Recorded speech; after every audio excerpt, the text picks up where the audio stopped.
Bienvenidos a Políticamente Informados, el espacio de entrevistas de los políticamente desubicados. Esta semana tenemos la segunda parte de la entrevista con Joan López de la Fundación Carisma. Esperamos que la disfruten mucho.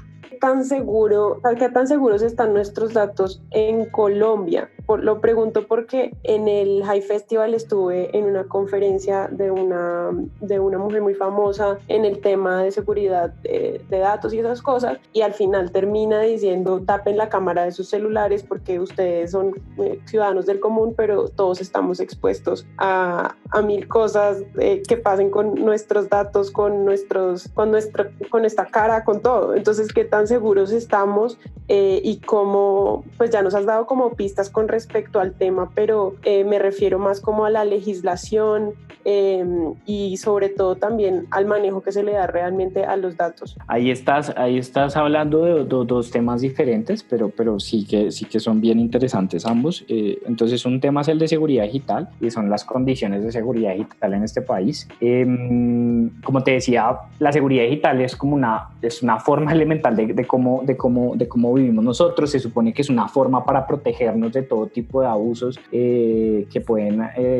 pasar con los datos. Y pues efectivamente aquí ciertamente tenemos serios problemas aquí en muchas partes del mundo, serios problemas de seguridad digital, arrancando porque la ciudadanía en general no ha sido, alfabetizada en términos de seguridad digital, y eso en parte ha sucedido por una visión del Estado en la que la seguridad digital es una cuestión militar, es una cuestión en la que básicamente la misma preocupación de tener tanques y ejército, pues, de protegernos de que afuera nos ataquen. Entonces, no ha habido una preocupación por una forma de hacer que las personas se cuiden entre ellos, se cuiden de formas comunitarias, de formas abiertas. Entonces, básicamente no tenemos esa posibilidad, y no ha sido algo impulsado desde el Estado. Entonces, ciertamente hay problemas de seguridad digital. Por ponerte un ejemplo, estuve en Carisma, tenemos un laboratorio de seguridad digital y estuvieron analizando, han hecho muchos trabajos,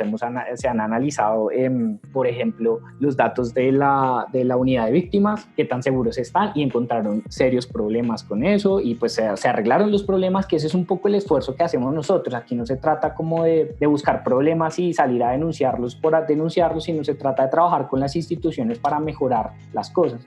Otro ejemplo es la aplicación del COVID, Corona. Entonces se hizo un análisis, se encontraron serios problemas de seguridad, pues, y se habló con el Instituto Nacional de Salud y se habló con la entidad encargada, y se les hicieron ciertas recomendaciones de seguridad digital. Pero digamos que eso es un constante en que en Fundación Carisma encontramos siempre estas fallas de seguridad digital desde el Estado y en privados también, y siempre con esta visión de tratar de colaborar, obviamente, reportamos estos problemas. Y ya otra cuestión de la que hablas es la cuestión de los abusos. Entonces, como te decía, la Ley de Protección de Datos es una ley basada en el consentimiento y en la propiedad. Entonces, básicamente, como que tus datos son una propiedad tuya, y como una propiedad tú puedes consentir entregarla. Entonces, digamos, tú llenas un consentimiento, entregas tu información de forma libre e informada, supuestamente, y con eso se puede hacer, autorizas unos usos específicos para esos datos. El problema es que la realidad ciertamente es bastante diferente. Obviamente muchas personas entregan datos sin saber para dónde van, sin saber para qué se usan. Muchas personas entregan datos sin información completa, y pues ciertamente esa visión de la propiedad como que reproduce esta idea de que los datos son como el petróleo del futuro, y promueven un negocio basado en datos que muchas veces no termina con cuestiones justas, y termina reproduciendo inequidades de poder y reproduciendo violencias. Y entonces legalmente digamos que tenemos esa falla. Y la otra gran falla es que en cuanto al Estado, nuestra Ley de Protección de Datos tiene una excepción muy clara, y es como si una entidad del Estado está usando sus datos en su espacio, en sus funciones constitucionales, pues lo puede tratar cualquier tipo de dato. Esto en esencia significa que, por ejemplo, los organismos de seguridad como Migración Colombia como inteligencia o como la policía, pues pueden hacer un montón de cosas sin tener una autorización, porque tienen ese espacio, ese hueco que deja la ley para hacer. Y no tenemos, se supone que eso es una función de la Procuraduría, estar pendiente de eso, pero pues lo que te decía, que no tenemos una delegatura de protección de datos en la Procuraduría, y eso implica que básicamente nosotros estamos totalmente desprotegidos en esos términos de parte del accionar del Estado. ¿Tú crees que eso es por falta de interés o por desconocimiento o por qué razón? Yo creo que es porque es útil, o sea, es útil para los intereses del Estado. El Estado idealmente quiere tener los menores barreras posibles para ejercer sus funciones, para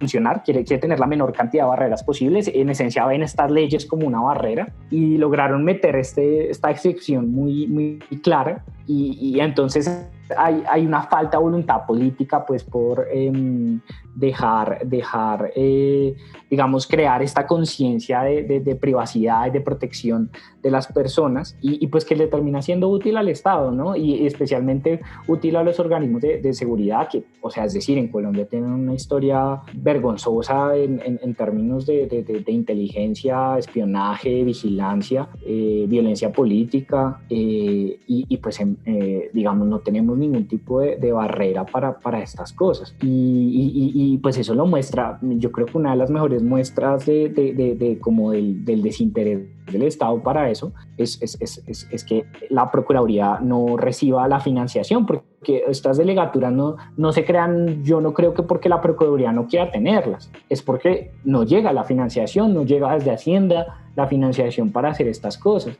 y eso muestra una falta total de voluntad política. La SIC, que es el otro lado, se encarga de lo privado, y sí que la delegatura obviamente tiene sus problemas de la SIC, pero tienen una delegatura y tienen un delegado de protección de datos. Eso no pasa dentro del Estado.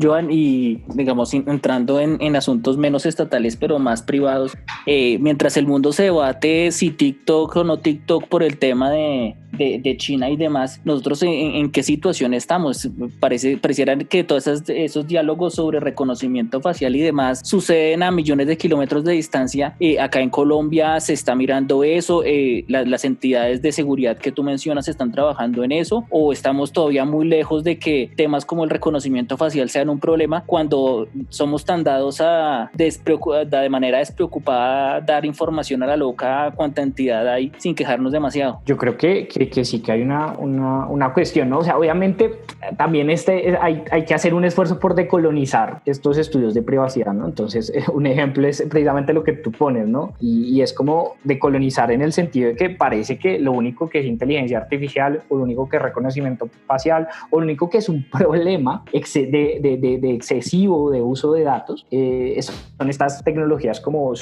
lo último en Guarache, y ciertamente no es así. O sea, ciertamente suceden desde lo privado abusos y ciertas cuestiones que son preocupantes de parte de los privados. Entonces, algo pues que tenemos pendiente en la fundación, hacer como muchísimas cosas, es analizar, por ejemplo, a Datacrédito, la relación entre Datacrédito y todas las agencias de riesgo. Tenemos dos multinacionales grandísimas, Datacrédito, que le pertenece a Experian, una multinacional de UK, y tenemos por el otro lado a TransUnion, que es una multinacional gringa. Entonces recogen un montón de datos, tienen una relación bastante cercana con el Estado. Entonces, por poner un ejemplo, en la investigación que hicimos, Datacrédito tiene un acuerdo de interoperabilidad con Sysben, entonces ellos pueden acceder a ciertos datos del Sysben. Datacrédito, como ustedes bien habrán experimentado, se usa para un montón de cosas. Las agencias de riesgo se usan para un montón de cosas, se usan para acceder a empleos, acceder a hogar, acceder a inclusive pues ahora son parte del sistema de beneficios sociales. Entonces, ciertamente hay una cuestión de explotación de datos, explotación económica electrónica de datos, que ciertamente ponen en riesgo pues nuestros derechos, nuestro derecho a la igualdad y que son claves. Y la otra cuestión del reconocimiento facial, pues eso de nuevo muestra esta cuestión del Estado como esta entidad un poco incoherente. Es que sí se han hecho bastantes esfuerzos, es una obsesión constante tener un sistema de reconocimiento facial. Tenemos casos en los que la policía ha gastado 7.000, 8.000 millones de pesos en montar un sistema de reconocimiento facial. Entonces no se imaginan el montón de gastos que esto implica: almacenamiento, implica un software que digamos estandarice todo eso, implica un montón de cámaras de un cierto tipo. Entonces gastan un montón de plata y yo me he sentado a revisar los contratos y el resultado termina siendo que en realidad tenían, o sea, del sistema de la Dijín, tenían 100 fotos que eran utilizables. O sea, de todas las personas que alguna vez habían sido investigadas o procesadas por una entidad judicial, habían 100 fotos útiles. Entonces, pues básicamente no pudieron hacer mucho con eso. Entonces compraron el sistema, pero está ahí con las 100 fotos. Estamos al frente del sistema, pero no tenemos con qué alimentarlo. Básicamente, y la calidad no responde a las necesidades. O por ejemplo, Transmilenio en 2017 compró cámaras de reconocimiento facial, que eso sí tenemos una investigación, por un montonal de plata, supuestamente para poder encontrar a personas con investigaciones judiciales. Se hizo todo eso, pero se gastó un montón de plata en estas cámaras y no tenía la base de datos con cuál contrastar. O sea, en esencia, tú lo que hacen estos dispositivos de reconocimiento facial es contrastar un rostro que aparece en una foto, unos datos de una foto con un video. Entonces, con lo que está viendo en el video, y eso también necesita un software especial que lo ponga en el mismo nivel y que se puedan volver datos comparables, y le dice, vea, porcentualmente esta cosa esto que estoy viendo, o bueno, que está apareciendo en mis datos, se corresponde con esta otra base de datos. Pues resulta que no tenían la otra base de datos con qué comparar, y nada, pues tenemos lindas cámaras de reconocimiento facial en nuestro sistema de transporte que no sirven para nada y valieron un montón de plata. O sea, invertimos mal el dinero como para hacer algo diferente. Sí, es que eso es curioso, o sea, uno no sabe básicamente qué pedir. O sea, me refiero que es un poco complicado en que obviamente nosotros como una organización de la sociedad civil estamos en contra de la vigilancia masiva, de la vigilancia desproporcionada que no responde a un objetivo constitucional, pero también por el otro lado vemos un Estado que hace unos gastos que no corresponden a los objetivos que quiere lograr, ¿no? Es que parece un poco ridículo que se invierta tal cantidad de dinero en esas cámaras, y el tema del voto electrónico, y no sé, me parecería un poco más lógico en ese tipo de circunstancias utilizar ese tipo de herramientas tecnológicas. Con todo o sea, ahorita no sé si Carisma está en eso, pero todo el tema de la controversia por el software de la registraduría es un poco absurdo que no se esté invirtiendo dinero en eso. Sí, eso es interesantísimo, y sí, Carisma está en ese tema también. Nosotros ayudamos a hacer una auditoría, digamos, estamos trabajando con la MOE sobre ese tema, y pues básicamente, pues sí, el colmo de lo que pasó en 2014, de que se modificaron 67.000 mesas,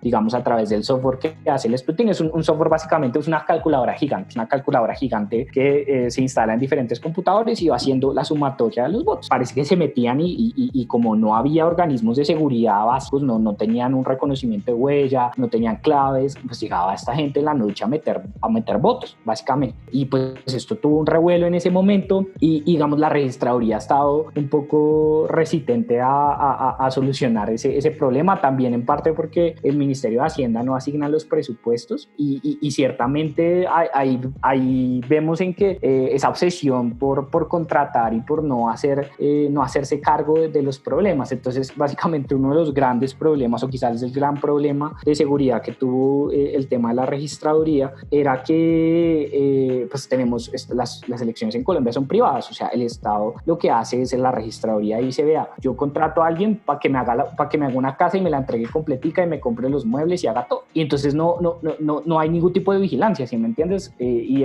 tras de todos esos contratos los ganan los mismos hace 15, 20 años. elecciones. Entonces, el Estado no tiene ningún control sobre las elecciones y pues cuando no tiene ningún control, esto es lo que pasa. Yo, en cuanto al voto electrónico, creo que no es la solución. El voto electrónico, si tenemos problemas de auditorías y visibilidad, el voto electrónico lo pone aún peor, pero lo cierto, lo clave aquí es que sí que falta plata para que el Estado se haga cargo de sus elecciones, las audite y las analice juiciosamente, y no hay los recursos para eso. Pero es que también es la misma lógica de la que hablabas al principio, de recoger datos inútilmente, y aquí es gastar y gastar en tecnología o cosas que no tienen ningún propósito acorde con lo que se necesita, ¿no? De acuerdo.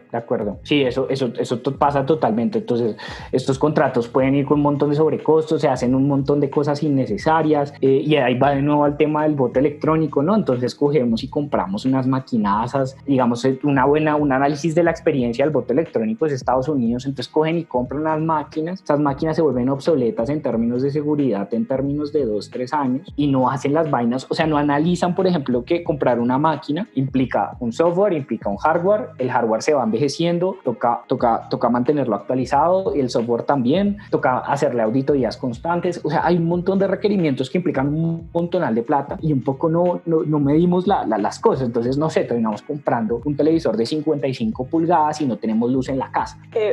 Joan, y otra pregunta con respecto a eso, o sea, ¿ustedes cómo hacen para difundir esa información, o cuál es el público objetivo?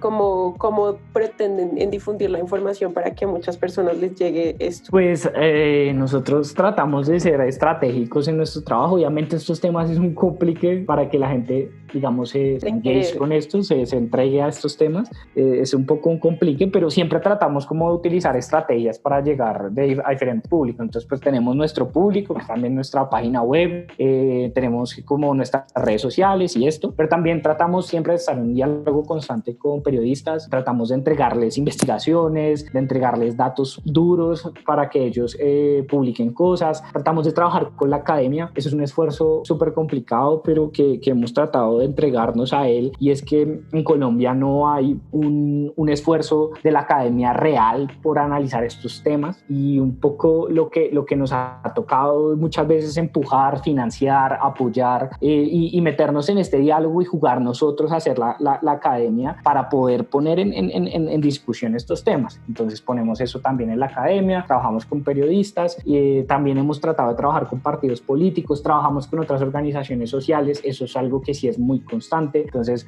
muchas veces, por poner un ejemplo, hemos ayudado con seguridad digital a Colombia Diversa, a Caribe Afirmativo, entonces a otro tipo de organizaciones que obviamente se alinean con nuestros intereses de justicia social y derechos humanos.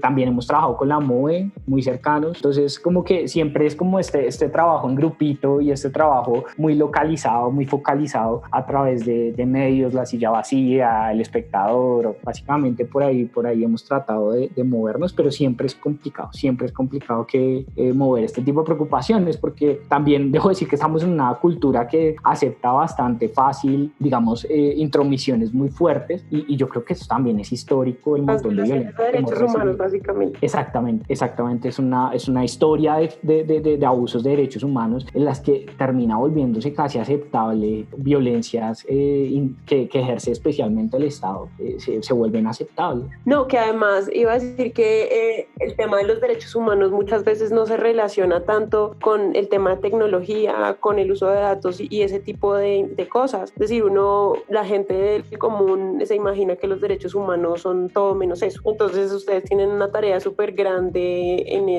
ese campo de informar a la gente sobre el tema. Me parece súper interesante. Sí, ese es un trabajo monumental en tratar de poner esas preocupaciones. Y como te decía, la cuestión con el derecho a la privacidad es que es un derecho habilitador, es como el derecho digamos, al debido proceso. Son cuestiones que son habilitadoras para que nosotros podamos ejercer todos los demás derechos. Pero entonces eso implica que cuando tú analizas las cuestiones que están pasando, muchas veces esas intromisiones y esos abusos de privacidad no se ven como abusos de derechos humanos, porque en parte digamos, la puerta está abierta, y nosotros entendemos que hay un abuso de derechos humanos es cuando ya todo está, cuando las cosas pasaron, y entonces es muy difícil poner ese tema, y pues siempre con un montón de preocupaciones preocupaciones que tenemos muy, muy puntuales en términos de violencia, de construcción de paz, en términos de economía. Entonces, como que meter este tema es difícil, pero pues siempre tratamos de ver que, como te digo, la privacidad es un derecho habilitador, es una puerta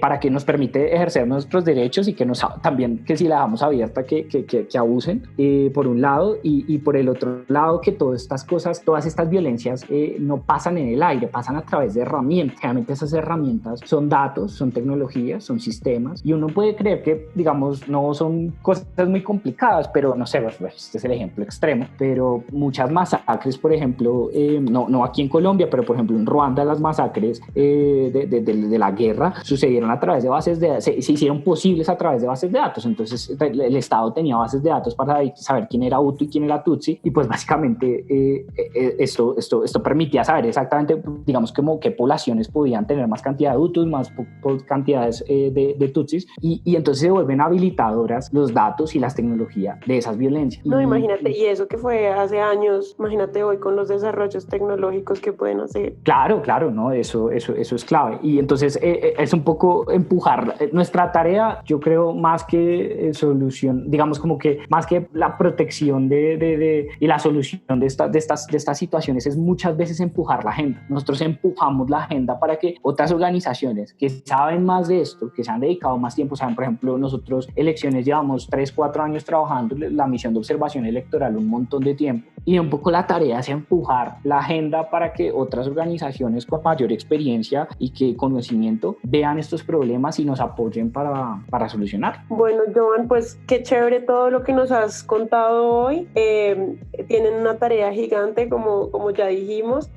Cuéntanos tus redes sociales para que nuestros oyentes puedan acceder a la información. No, yo creo que les comparto mejor las de Fundación Carisma, entonces hágase cuña, compa, hágase cuña. Ok, entonces, no, pues @JoanUros es mi Twitter, entonces Joan_Uros, y pues tenemos también @Fundación Carisma en Twitter y @Fundación Carisma en Facebook. Siempre les recomiendo estar ahí pendientes de nuestras redes sociales, ahí movemos la mayoría de nuestras cositas. Qué chévere, Joan. Muchas gracias por Carisma con K. Gracias por tu trabajo. Una mención más, Fundación con K. No, que Fundación con K, Carisma, porque eso siempre pasa. Sí. Listo, perfecto. Muchísimas gracias, Joan. No, de nada. Andrés, ¿tienes algo más? No, muchísimas gracias, Joan, y muchísimas gracias a todos por escucharnos, y invitarlos a seguirnos también en nuestras redes y a seguir el podcast. Nos vemos en el siguiente episodio. Muchas gracias. Esto fue Políticamente Desubicados. No olvides seguirnos en nuestras redes sociales, en YouTube como Políticamente Desubicados y en Instagram como poli.desubicados.